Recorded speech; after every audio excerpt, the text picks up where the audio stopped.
By the end of the second fiscal quarter, the name Carver meant more in that valley than the gleaming green and yellow emblem of the John Deere Corporation.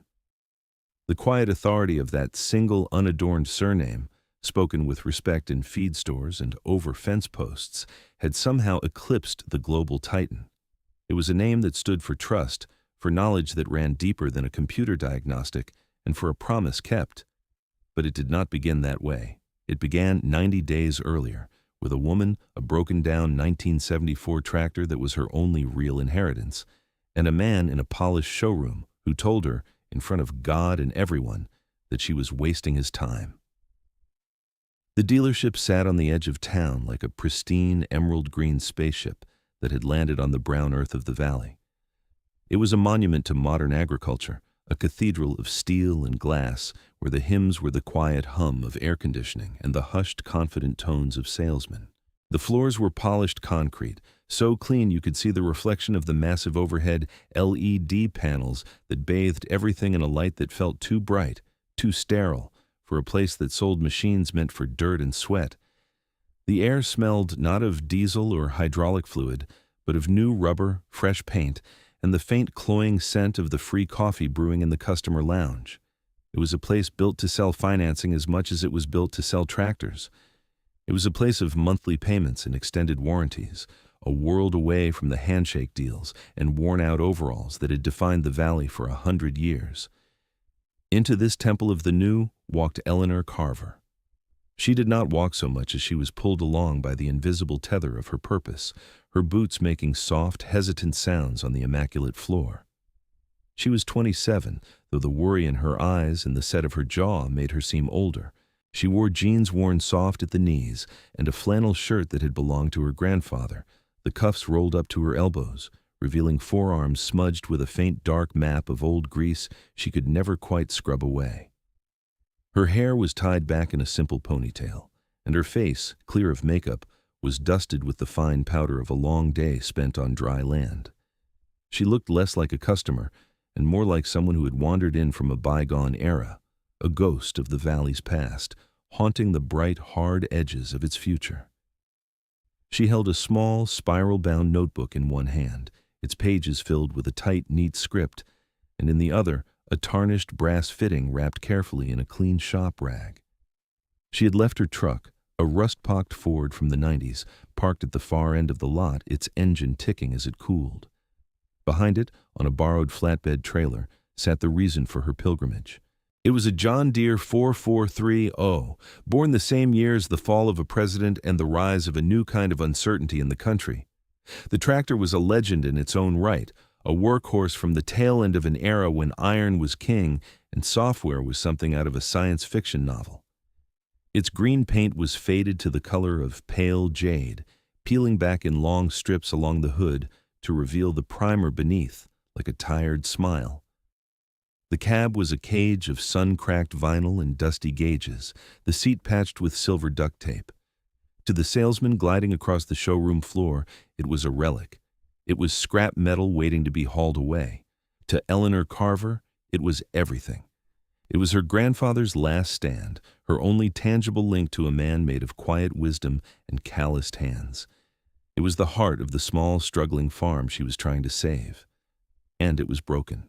A man detached himself from a conversation near a monstrous new combine, a machine the size of a small house with a price tag to match. He moved with the smooth, predatory grace of someone who knew the value of everything and the worth of nothing. He was Rex Vance, the dealership manager. He wore a starched green-striped shirt with the John Deere logo embroidered over the pocket, creased slacks, and boots so new they squeaked on the concrete. His smile was a practiced, perfect curve that did not reach his eyes. His handshake, when he offered it, was brief and firm, a gesture of transaction, not welcome. He glanced past Ellie, through the plate glass window, at the old 4430 sitting on the trailer. A flicker of something, annoyance perhaps, or disdain, crossed his face before being smoothed over by his professional mask. He saw not a legacy, but a liability. He saw a low-margin repair job, a mess in his pristine service bay, a distraction from the six-figure sales that made his numbers and padded his commission. Eleanor unfolded the rag, and presented the brass fitting. "It's the high-pressure relief valve from the main hydraulic pump," she said, her voice quiet but clear. "I think it's failed, but I can't get a consistent pressure reading. It's starving the steering and the SCVs, but only under load. I've checked the filters. I've cleaned the sump screen. The fluid is clear. I need someone to put it on a proper test bench and maybe check the stroke control valve while you're at it." She had rehearsed the words on the drive over, wanting to sound knowledgeable, professional. She wanted to be taken seriously. She opened her notebook, ready to show him her diagnostic notes, the flowchart of logic she had followed, a method her grandfather had drilled into her. Rex Vance did not look at the fitting. He did not look at the notebook. His eyes stayed on her, then drifted back to the old tractor outside. He let the silence hang in the air for a moment, a calculated pause designed to diminish. Around them, other customers, older farmers in clean overalls who were there to sign papers on new planters, turned to watch the exchange. A young salesman hovered nearby, learning from his boss. The showroom had become a stage. Rex finally gave a small, condescending chuckle. He gestured vaguely toward the gleaming rows of new tractors, their tires smelling of factory-fresh rubber, their cabs filled with joysticks and touch screens. "Ma'am," he began, the word a small, sharp pat on the head, "we sell the future here. We sell efficiency. We sell uptime. We don't run a museum." He took a small step back, a physical dismissal. "Frankly, a tractor that old, it's just not worth our time." It was the finality of it that struck her, not, "we're too busy," or, "it might be expensive." It was a judgment, a declaration that her history, her legacy, her desperate attempt to keep her world from crumbling, was worthless. The words hung in the air-conditioned quiet of the showroom, amplified by the silent attention of the onlookers. She felt the heat rise in her cheeks, a flush of shame and anger. But she didn't let it show. She held her ground, her expression unreadable. She had learned from her grandfather that the loudest person in the room is usually the weakest.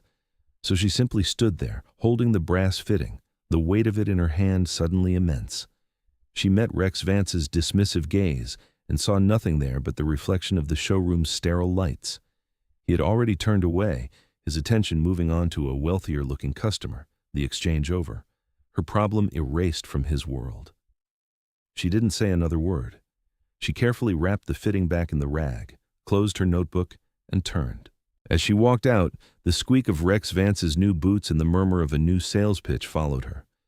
She did not look back. She just walked toward her old truck and the faded green tractor, the machine that was not worth his time.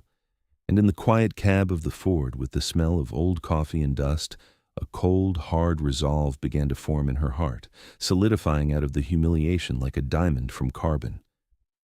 He was wrong. She knew he was wrong. And she was going to prove it. She just didn't know how yet. The barn was not a barn, not really. It was a cathedral of work, consecrated by 50 years of sweat and oil and patience. It was the place where Silas Carver had practiced his trade and his philosophy, and the two were inseparable. The air inside was thick with the ghosts of 1,000 repairs, a layered scent of cold steel, motor oil, dusty leather, and the sweet earthy smell of the alfalfa fields that pressed in on all sides. Light filtered through a high, grimy window, illuminating dust motes dancing in golden shafts, turning them into a kind of sacred incense. Along one wall stood a massive workbench, its wooden top scarred and stained with the history of its use, a landscape of gouges, burns, and dark, oily patches. Above it, tools hung in a perfect ordered universe. Wrenches were arranged by size, their steel jaws clean and ready. Screwdrivers stood in a neat row, their handles worn smooth by a single, familiar grip. Every tool had a place, and every tool was in its place. This was the first lesson Silas had taught her. Order was not about neatness, it was about respect. Respect for the tools, respect for the work, and respect for the person who might need that tool in a hurry. Eleanor had spent more of her childhood in this barn than in the farmhouse. While other girls played with dolls, she had played with feeler gauges and torque wrenches. Her grandfather never treated her like a child, not when it came to the work. He treated her like an apprentice. He would sit on an old wooden stool, his back straight, his hands, gnarled and powerful, resting on his knees, and he would watch her. He didn't hover. He gave her space to think, to try, and to fail. His voice, when he spoke, was low and calm, a gentle rumble that seemed to come from the earth itself. "Listen," he'd told her once when she was 14 and struggling to diagnose a rough idle on an old boiler engine. She had been checking the ignition, the fuel, everything by the book. She was frustrated, ready to give up. He hadn't pointed to the engine. He had pointed to her ear. "Listen, don't just hear it. The machine is telling you a story. You just have to learn the language." He had closed his eyes. "It's not a sick cough. It's a hungry cough. It's getting spark. It's getting some fuel. But it's starving for air." She had stopped, closed her own eyes, and listened past the noise. And she had heard it. A faint, high-pitched whistle, a vacuum leak hidden behind the carburetor, a 5-cent fix that had eluded her for hours. It was a lesson she never forgot. Machines weren't adversaries. They were partners in a conversation. Now, under the quiet, watchful gaze of her grandfather's memory, she began her own conversation with the 4430. She backed the trailer into the barn, the big tractor filling the space, its faded green a familiar comfort in the dim light. She unhooked it and, using a floor jack and sheer determination, maneuvered it into the center of the bay. The work began not with a wrench, but with a book, or rather, a binder. On a long, sturdy shelf next to the workbench sat a row of 3-ring binders. They were the heart of Silas Carver's legacy, more valuable than any tool or machine he had left behind. There were dozens of them, their spines labeled in his neat, blocky handwriting: JD4020 Electrical, Case 580K Hydraulics, Ford 8N Engine Overhaul. They were his Bible, his library, his life's work. Inside, he had collected and curated everything. Original factory service manuals, parts diagrams, technical bulletins from the manufacturers. But he had gone further. He had added his own notes, written in the margins in his precise pencil script. "Check this first. Prone to cracking," one note would say. "Factory torque spec is too low. Go to 90 foot-pounds," another would advise. He had taped in receipts for parts circling the part number and the date. He had included photographs he'd taken with an old Polaroid camera, showing the correct orientation of a hidden seal or the wear pattern on a failed bearing.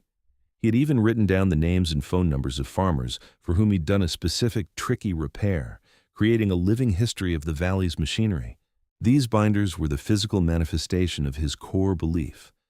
The answer is always in the book. You just have to have the right book, and you have to be willing to read it all the way to the end.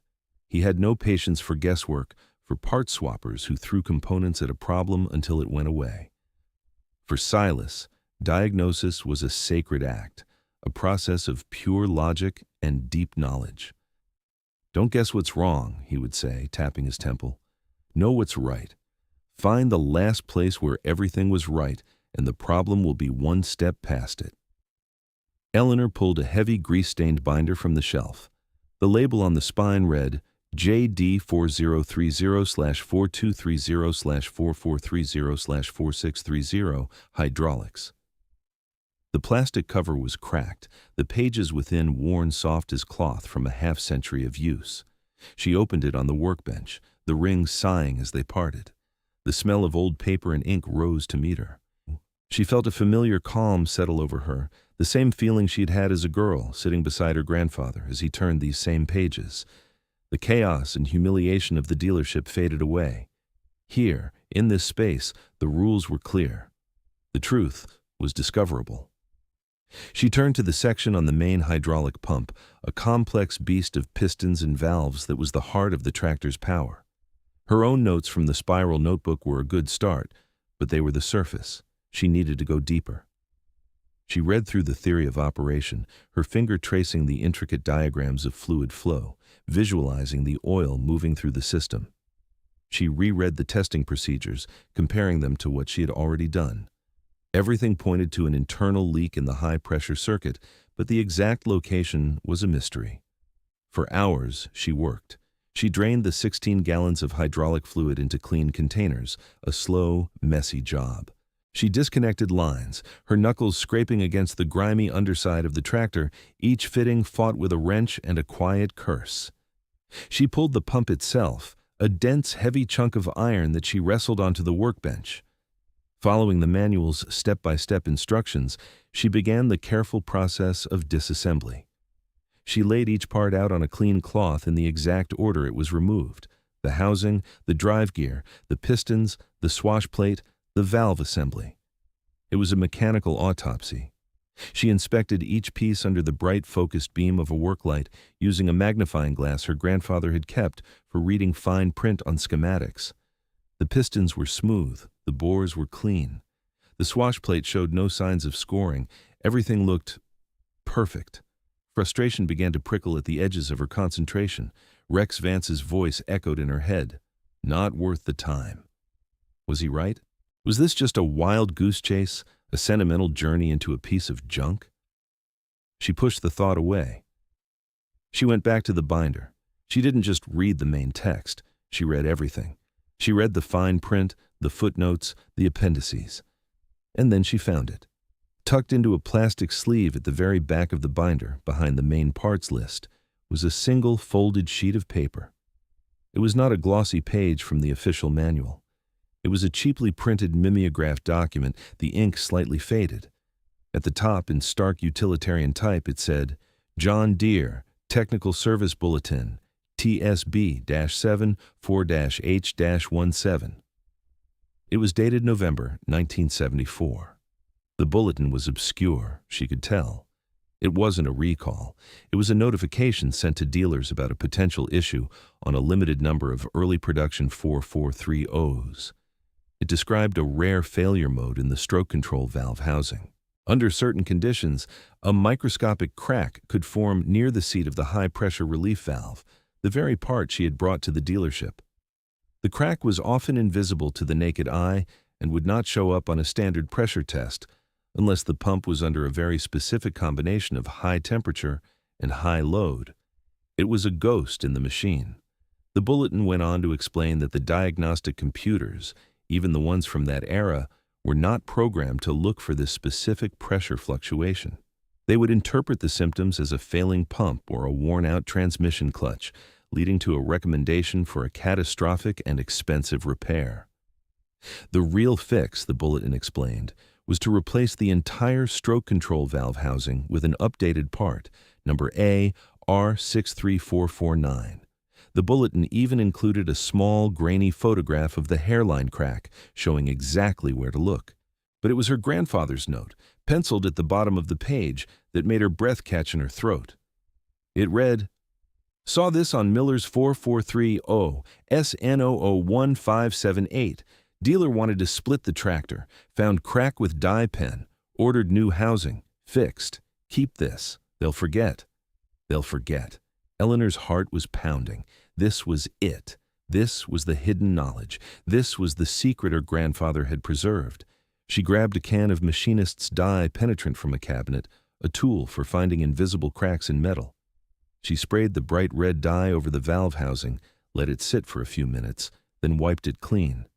She then sprayed the white developer over the surface, and there, emerging like a secret message written in invisible ink, was a tiny, jagged red line, exactly where the TSB in her grandfather's memory said it would be. A hairline crack no bigger than an eyelash. A wave of triumph and love washed over her. Triumph, because she had found it.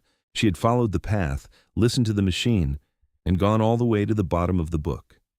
And love. For the man who had taught her how, the man who had left her not just a farm and a tractor, but a library of truth, a fortress of knowledge. She gently touched the penciled note in the binder. He wasn't just a mechanic, he was a historian, a librarian of mechanical truths, a quiet warrior against the planned obsolescence and profitable ignorance of the world. The victory was small, private, and deeply profound.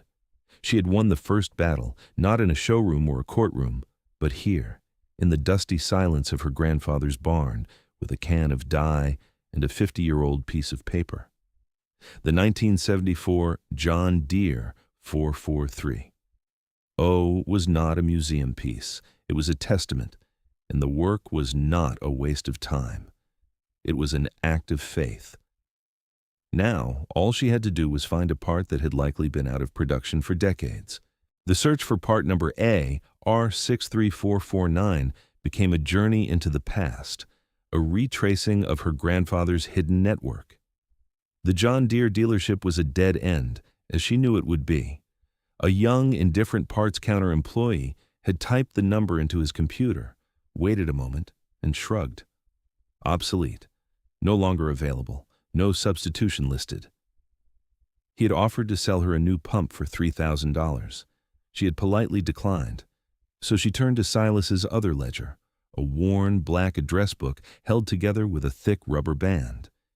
It was a directory of the ghosts of agriculture's past. It listed not businesses, but men. Men who ran salvage yards that were sprawling, chaotic libraries of iron, their acres filled with the rusting skeletons of tractors and combines. Men who were retired factory mechanics, their garages filled with treasures and arcane knowledge. Men who belonged to a loose fraternity of tinkerers and restorers, connected by landlines and a shared distrust of the digital age. Her first call was to a man named Gus down in southern Illinois. The phone rang 10 times before a gruff, gravelly voice answered. She introduced herself as Silas Carver's granddaughter. The tone on the other end of the line changed instantly. The gruffness softened into a warm, rumbling welcome. Silas's girl? Lord, I haven't heard that name in years. Best man with a timing light I ever knew.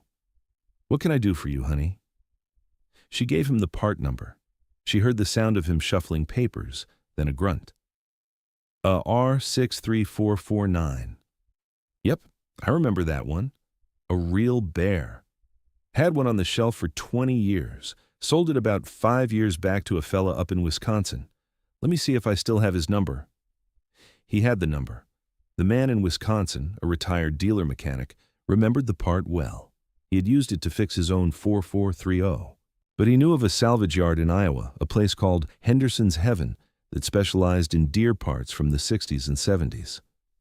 Ask for old man Henderson himself, the man advised. Don't talk to the boys. They don't know nothing. She called Henderson's Heaven. The old man got on the line, his voice thin and reedy. Again, the mention of Silas Carver's name was the key that unlocked the door. Silas? You're Silas's granddaughter? He taught me how to properly shim a differential over the phone back in '88. Saved me $1,000. He knew the part. He wasn't sure if he had one. It'll be in the North Quadrant, Section C, probably in a bin marked Pumps Misc. Give me a day. I'll have one of the boys go look. The next day, he called back. They had found it. A single unit, sitting on a dusty shelf, coated in a protective layer of Cosmoline, a new old stock part that had been waiting for 40 years to be called into service. The price was $75. Eleanor felt a thrill that no six-figure sale in Rex Vance's showroom could ever produce. It was the thrill of the hunt, the satisfaction of connecting the dots across time and distance, of tapping into a hidden human network that ran on reputation and mutual respect. She paid for the part over the phone with her credit card and gave him the address. 2 days later, a small, heavy box arrived. She opened it with the reverence of a historian opening a time capsule. Inside, nestled in yellowing newspaper, was the stroke control valve housing. It was a beautiful piece of cast iron, its surfaces clean and precise. She cleaned it, installed it, and reassembled the pump, torquing every bolt to the exact specification listed in her grandfather's binder. She reinstalled the pump, connected the lines, and filled the system with fresh fluid.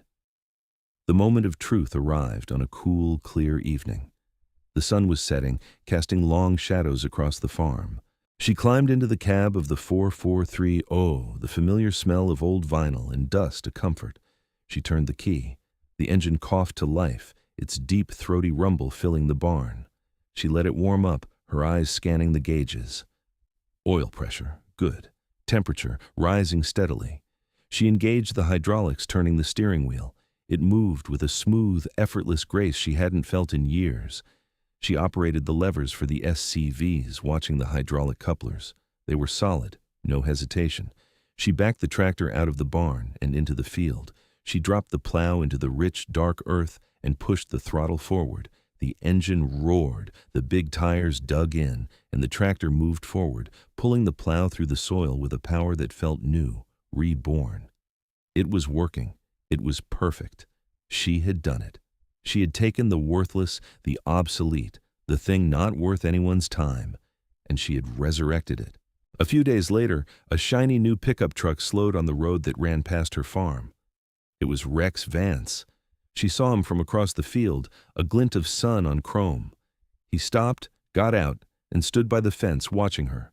She was plowing the back 40, the 4430, running like a clock. She didn't acknowledge him. She just kept her eyes forward, her hands steady on the wheel, driving a straight, true line across the land.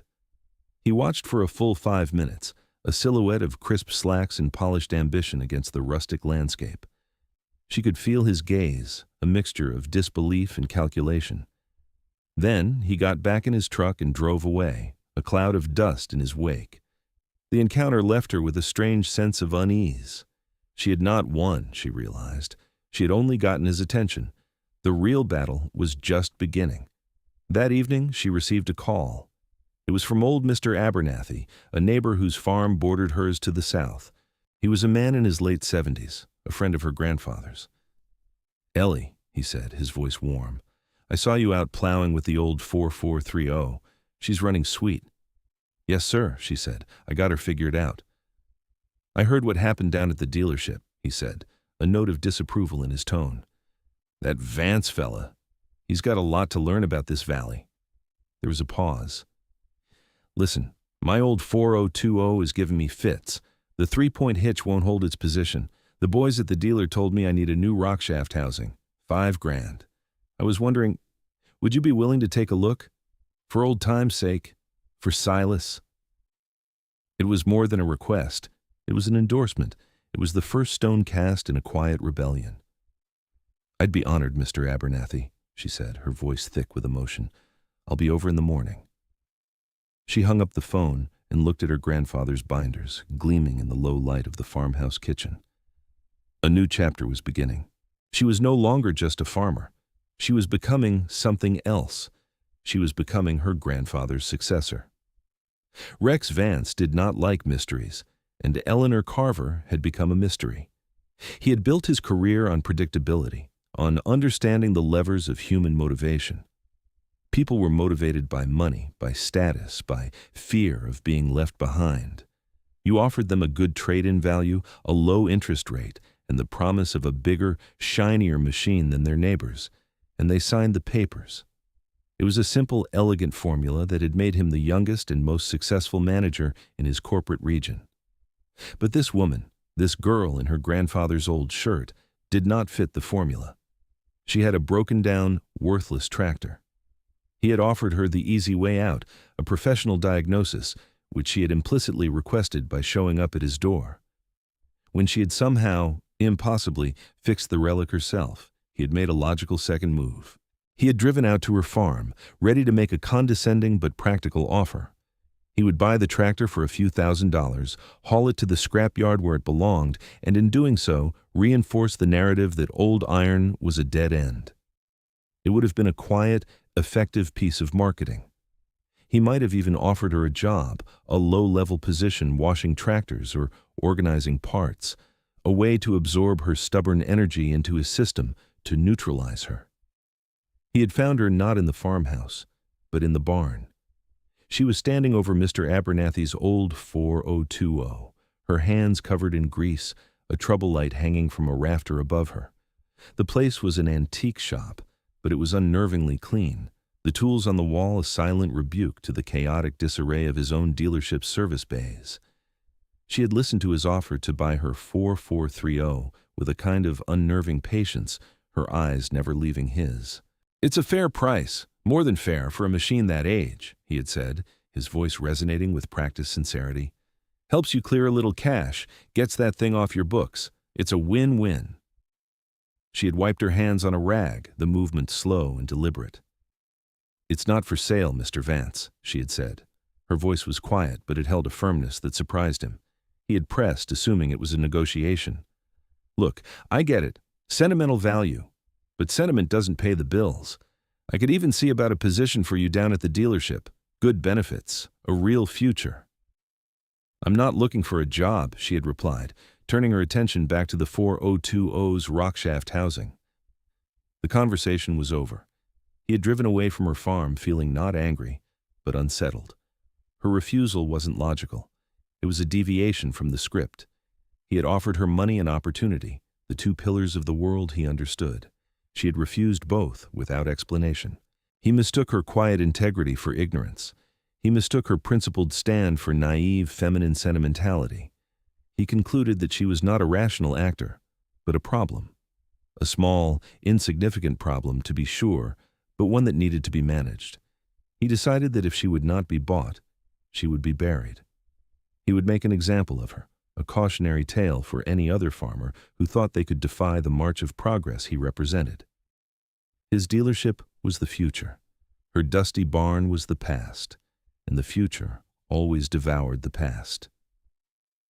The 90 days that followed became a quiet war, a battle for the soul of the valley fought not with weapons, but with wrenches and reputations. It began with Mr. Abernathy's 4020. Eleanor spent 2 days on it. She didn't just look at the rockshaft housing. She went back to the binders. She found the section on the 20 series 3-point hitch, and she started from the beginning. She tested the pressures, checked the linkage adjustments, and methodically worked her way through the system. She found the problem not in the $5,000 housing, but in a $100 draft control valve that was sticking. She honed the valve bore, replaced a set of $5 O-rings, and put it all back together. The hitch worked perfectly. She charged Mr. Abernathy for 2 hours of labor and the cost of the seals. Her total bill was less than $200. Mr. Abernathy was ecstatic. He paid her in cash, pressing an extra $50 into her hand, which she politely refused. "Silas would be proud, Ellie," he said, his old eyes shining. He always said, "The dealer sells parts. A real mechanic sells a solution." The story of Abernathy's 4020 spread through the valley like a dry grass fire. It was told over coffee at the co-op, discussed at the diner, and passed from one farmer to another over cracked cell phone connections. It was a story about more than a tractor repair. It was a story about honesty. It was a story about a young woman who had stood up to the slick corporate dealership and won, not by being louder, but by being smarter. Soon, other calls came. A farmer with a 3010 whose power steering was failing. A feedlot operator with a 5020 that wouldn't start. These were the old tractors, the pre-emissions, pre-computer workhorses that Rex Vance's dealership either refused to work on or quoted astronomical prices to fix.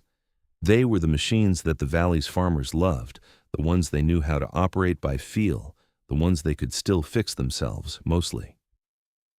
Eleanor Carver became their champion, their specialist. She turned her grandfather's barn into a proper, if humble, business. She named it Carver Repair. She didn't advertise. She didn't have a sign. Her business grew on the most powerful marketing engine in a rural community: word of mouth. Her reputation was built on 3 simple principles, inherited directly from Silas. 1. Diagnosis is everything.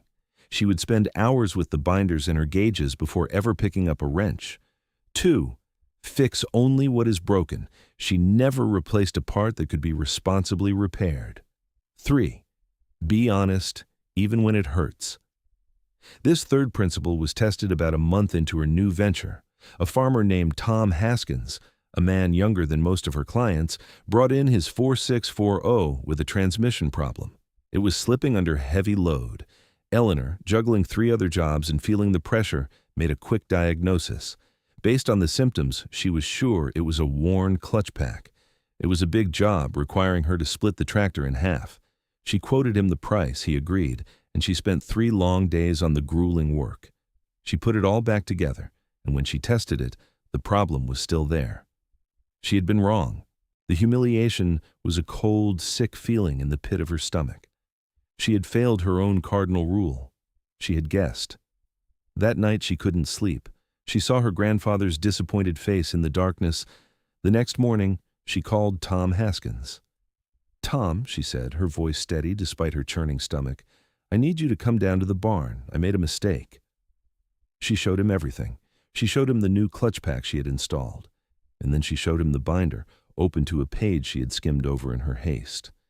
It detailed a less common issue, a leak in the charge pump pressure circuit that could mimic the symptoms of a failing clutch. The repair was a fraction of the cost and complexity. "I was wrong," she said, looking him in the eye. "I jumped to a conclusion, and I cost you time. I'm going to make it right. There will be no charge for the labor I've already done, and no charge for the labor to fix it properly. You will only pay for the parts, and I'm taking the new clutch pack back out. You don't need it." Haskins was silent for a long moment. He looked at her tired eyes, at her grease-stained hands. He looked at the massive tractor split in two in her barn. Then he did something she never expected. He smiled. "You know," he said, "anybody can make a mistake, but it takes character to own it like that. The guys at the dealership would have just charged me for the clutch job and then told me I needed a new pump on top of it." He held out his hand. "You do what you need to do, Ellie. I trust you." The story of Tom Haskins's transmission did more for her reputation than 10 perfect repairs could have. It proved she wasn't just a good mechanic, she was an honest one. She had integrity, like Silas. Meanwhile, Rex Vance was not idle. He saw the tide turning and began to fight back. He launched a new marketing campaign for the dealership, Trade in Your Troubles. It offered inflated trade-in values for any pre-1990 John Deere tractor. His goal was simple, to get the old iron that Eleanor was fixing off the fields and into his possession, where he could send them to the scrapyard. He was trying to drain the swamp, to eliminate the very machines her business depended on. He also began a subtle smear campaign. His salesman, when talking to customers, would refer to Carver Repair as "that girl in the barn" or a backyard hobby shop. They would sow seeds of doubt. Can you really trust your livelihood to an amateur? What about insurance? What about parts availability? He even put pressure on a regional parts supplier, hinting that their favorable terms with his high-volume dealership might be in jeopardy if they continued to sell to a small, unsanctioned competitor. But his tactics backfired. The farmers in the valley were a stubborn, independent bunch. They didn't like being told what to do, and they had long memories. They saw Vance's campaign not as a good business offer, but as an attack on one of their own. They saw it as an insult to the memory of Silas Carver. His aggression only served to solidify their loyalty to Eleanor. They began to take a perverse pride in keeping their old tractors running, patching them together with parts from Carver Repair, their faded green machines becoming symbols of defiance against his shiny new empire. It was during this time that Eleanor began to notice the pattern. It started with a 4230 from a farm on the other side of the county. It had the same symptoms as her 4430 had: weak hydraulics, failing power steering under load. The owner had taken it to the dealership, and they had quoted him $12,000 for a new transmission. He had balked and brought it to her. Remembering her own repair, she went straight to the stroke control valve. Using the dye penetrant, she found the telltale hairline crack. She sourced another new old stock housing from a yard in Nebraska and fixed the tractor. A week later, another one came in, a 4630 this time. Same story. Same diagnosis from the dealership, same invisible crack, same fix, then another, and another. A cold suspicion began to form in her mind. This wasn't a coincidence. It was a systemic problem. She created a new binder. On the spine, she wrote, TSB-74-H-17- field cases. Inside, for each repair, she documented the tractor's serial number, the owner's name, the diagnosis from the Vance dealership, and her own findings. She took photographs of the cracked housings, the red dye stark against the metal. She was no longer just a mechanic. She was an investigator, building a case. She realized that Rex Vance and his team weren't just incompetent. Their entire business model was predicated on a form of blindness. Their modern diagnostic computers, the very tools that gave them an air of technological superiority, were programmed with a blind spot. They couldn't see the ghost her grandfather had warned her about. They were trapped in their own system, a system that led them, again and again, to the most expensive possible conclusion. They weren't finding the problem, they were selling the most profitable part. Whether it was deliberate or just a result of lazy systemic ignorance, the outcome was the same. The farmers were paying the price. Eleanor let the trap grow wider and deeper with each tractor she fixed. She said nothing. She just did the work, did it right, and documented everything in her new binder. She let Rex Vance continue to believe he was winning, that his marketing and pressure tactics were working. She let him think her small, growing business was just a minor annoyance, a footnote in his story of inevitable success. She was patient. Her grandfather had taught her that too. He'd taught her that the truth, like a slow-growing oak, takes time. But when it's fully grown, nothing can push it over. The 90 days were drawing to a close. The stage was being set for a final confrontation, and Eleanor Carver had her book of evidence ready. Rex Vance decided to throw a party. He called it the Annual Customer Appreciation Day, a name that was both grandiose and misleading, as this was the first such event he had ever hosted. In reality, it was to be his coronation, the public unveiling of his victory over the valley's stubborn past. The 90-day Trade in Your Troubles campaign was ending, and by his metrics, it was a qualified success. He had acquired 24 old tractors, most of which were already crushed and shredded for scrap. He had signed deals on 12 new machines. The numbers on his quarterly report to corporate looked good. The small dip in service revenue from the old-timers who had defected to Carver Repair was a rounding error, a small price to pay for cleansing the market. He saw the event as the final nail in the coffin of the old way. He would gather the community at his dealership, feed them free hot dogs and cheap soda, and dazzle them with a presentation on the glorious, automated, subscription-based future of farming. He would stand on a stage, bathed in the glow of a PowerPoint presentation, and prove to them with charts and graphs that clinging to old iron was not just nostalgic. It was financial suicide. He would not mention Eleanor Carver by name, of course. He wouldn't need to. The entire event was an implicit rebuke of everything she represented. He was the gleaming showroom. She was the dusty barn. He was the future. She was a museum piece. The day of the event was bright and hot. Farmers and their families arrived in dusty pickups, drawn by the promise of a free meal and a day off from the fields. The dealership lot was decorated with green and yellow balloons. A bouncy castle, ludicrously large, shuddered in the corner for the children. The air smelled of grilled meat and exhaust fumes. Rex Vance moved through the crowd, his smile wider and more practiced than ever, shaking hands, clapping backs, a feudal lord surveying his domain. Eleanor Carver arrived alone. She did not come for the hot dogs. She parked her old Ford at the edge of the lot, far from the gleaming new trucks of the more prosperous farmers. She wore her usual work attire, clean but worn jeans, a simple blue work shirt, and her sturdy boots. She carried no purse, only a single heavy object, her new binder, the one with the words TSB-7 4-H-17- field on the spine. It felt dense and powerful in her hands, a repository of quiet facts in an atmosphere thick with salesmanship. She saw some of her customers in the crowd. Mr. Abernathy gave her a slow, encouraging nod from across the lot. Tom Haskins, the man with the 464, caught her eye and gave her a small, tight smile of solidarity. They knew why she was there. They were her silent witnesses. She did not engage with the crowd. She found a spot near the back by a stack of new tractor tires, and she waited. After the meal, Rex Vance took the stage, a temporary platform set up in front of the service bay doors. A huge screen flickered to life behind him, showing the John Deere logo. He held a wireless microphone, and his voice boomed across the lot, artificially confident. "Friends, neighbors," he began. "Welcome. It's great to see so many of you here, celebrating another season of hard work and partnership." He launched into his speech, a slickly rehearsed ode to progress. He spoke of GPS-guided tractors that could plant a field with centimeter-level accuracy. He spoke of drones that could analyze crop health from the air.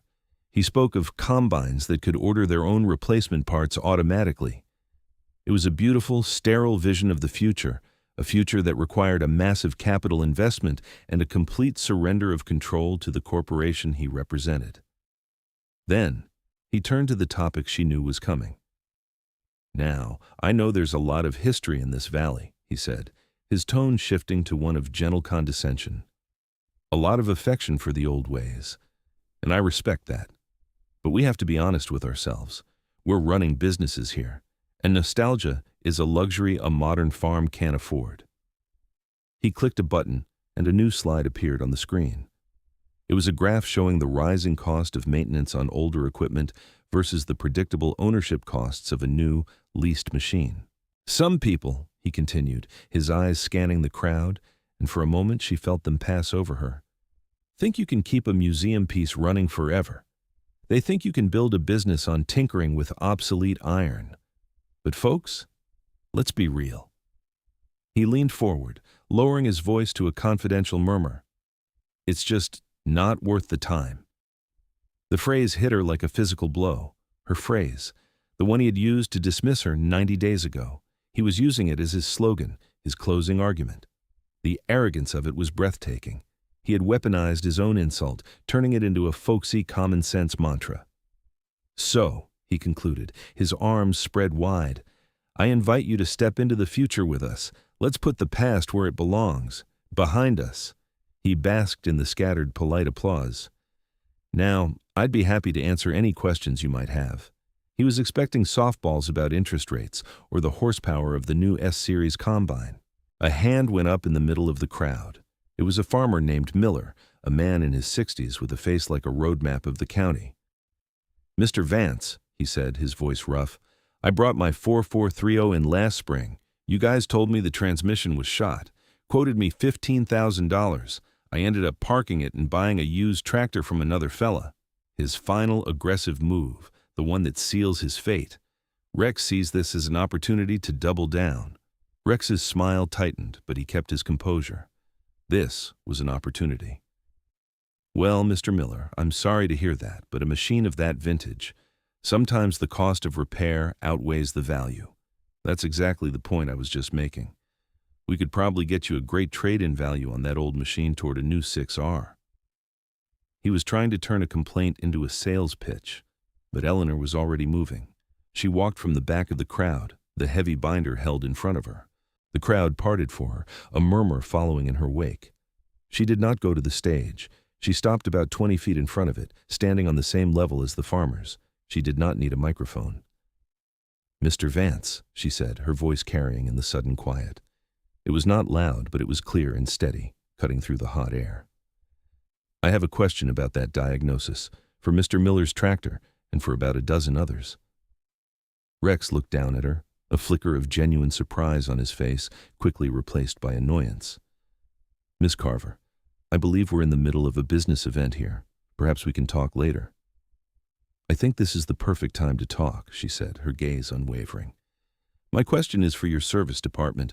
What is the standard diagnostic procedure when a 30 or 40 series tractor comes in with symptoms of hydraulic failure under load, specifically low pressure to the steering and SCV circuits?" Rex was flustered. It was a technical question, a direct challenge to his operational competence, not his salesmanship. He fumbled. "Well, our certified technicians, they hook it up to the computer. They run the diagnostics. It's a very thorough process." "And what does the computer tell them?" Eleanor pressed, her voice calm, relentless. "It tells them the source of the problem," Rex said, his voice rising in frustration. He was losing control.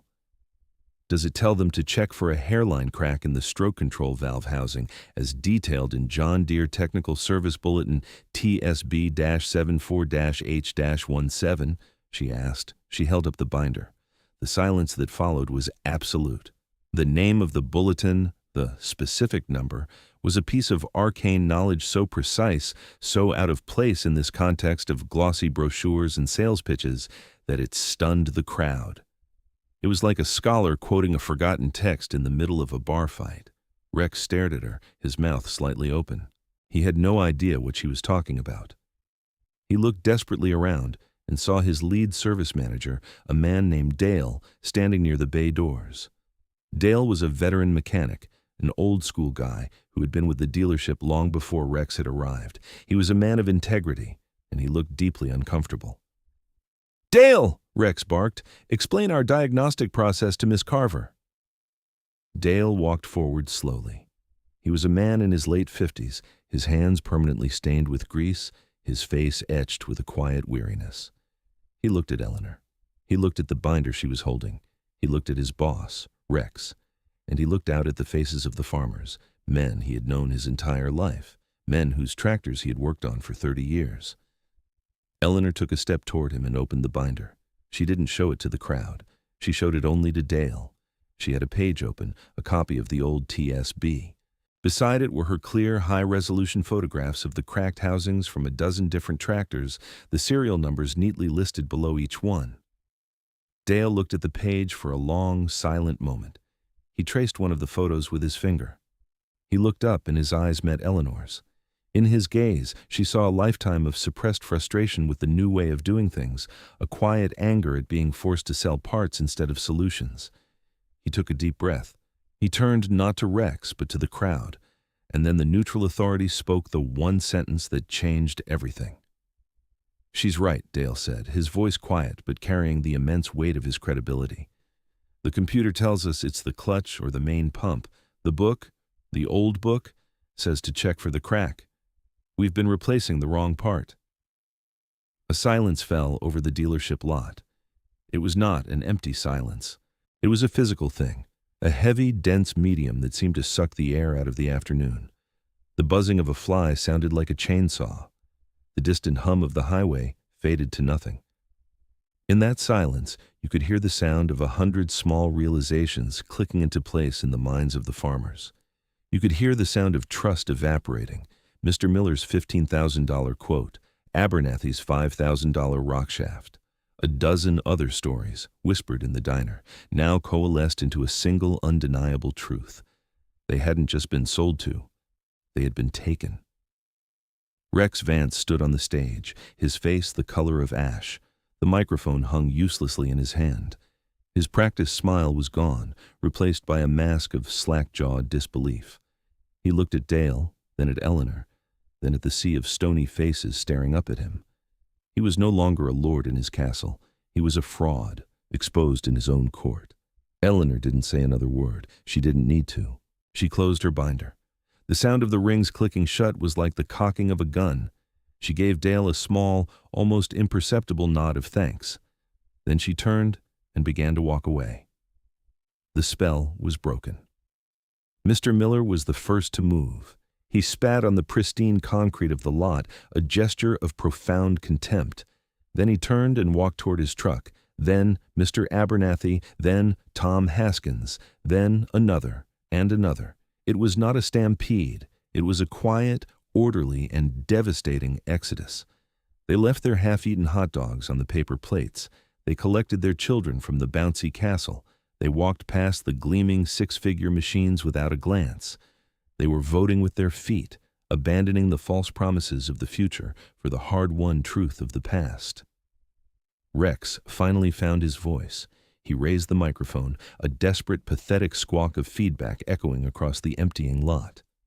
"Wait!" he shouted. "We can make this right. We'll review our procedures." But no one was listening. As Eleanor reached her truck, she heard one of the old farmers, a man she didn't even know, call out to his friend, his voice filled with a bitter, cutting humor. "Well, Bill," he said, loud enough for the remaining few to hear, "I guess it just wasn't worth his time." The phrase, her phrase, had completed its journey. It had started as an insult, become a slogan for the antagonist, and now it was his epitaph. The circle was closed. Karma was a patient, methodical mechanic. The fallout from the Customer Appreciation Day was swift and brutal. The story of Dale's confession and the mass exodus of farmers became the stuff of local legend overnight. It wasn't just gossip. It was an economic earthquake. The next Monday, a delegation of a dozen of the valley's most prominent farmers, led by Mr. Abernathy, filed a formal consolidated complaint with John Deere's corporate headquarters. The complaint was detailed, specific, and damning. It included copies of Eleanor's findings from her binder, a list of tractor serial numbers, and signed affidavits from farmers who had been given exorbitant quotes for unnecessary repairs.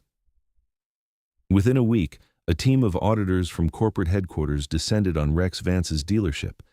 They were quiet men in dark suits who did not smile. They impounded service records, interviewed technicians, and cross-referenced the dealership's parts orders against its repair orders. They found exactly what Eleanor's binder had predicted: a statistically impossible number of transmission and main hydraulic pump sales for 30 and 40 series tractors, and a near-zero record of anyone ever ordering part number AR63449. The fraud, or at the very least, the gross and profitable incompetence, was undeniable. Rex Vance was fired. He was not allowed to clean out his own desk. He was escorted from the building by one of the corporate auditors, carrying nothing but the shame of his own making. The dealership itself was put under corporate stewardship, and within 6 months, the franchise was revoked. The gleaming green and yellow spaceship on the edge of town went dark. The name Vance became a verb in the valley, as in, "Don't let that new salesman try to Vance you." His fall was not just proportional to his insult, it was far greater. He had tried to extinguish a small flame of the past, and in doing so, had burned his own empire to the ground. Eleanor took no joy in his destruction. Her fight had never been with Rex Vance the man. It had been with the idea he represented, the idea that value could be dictated, that knowledge could be suppressed, and that integrity was a tradable commodity. When the dealership's assets were liquidated at a public auction, she was there. She didn't go to gloat. She went to acquire tools. She bought their advanced hydraulic test bench, their specialty diagnostic equipment for the newer tractors, and several pallets of obscure old stock parts. And she did one other thing. She found Dale, the mechanic who had spoken the truth. He had been let go in the corporate restructuring, a casualty of a system he had tried to serve honestly. He was packing his tools, his future uncertain. Eleanor walked up to him in the now empty service bay. "Dale," she said, "I'm going to need some help at my place. I'm getting more work than I can handle. I can't pay you what they paid you here, not yet. But I can promise you one thing. We will fix what's broken. Nothing more." Dale looked at her, his tired eyes holding a flicker of renewed hope. He wiped his hand on his pants and held it out. "I'd like that, Ellie," he said. "I'd like that very much." It was an act of compassion, a small gesture that proved her victory was about building something better, not just tearing the old thing down. She had not just won, she had earned her victory. In the months that followed, Carver Repair became the beating heart of the valley's agricultural community. The barn, once a solitary sanctuary, was now a bustling hub of activity. With Dale by her side, Eleanor expanded. They hired a young apprentice from the local high school. The revenue from their honest, meticulous work in that first 90 days after the confrontation easily surpassed the service revenue of Rex Vance's entire dealership for the previous quarter.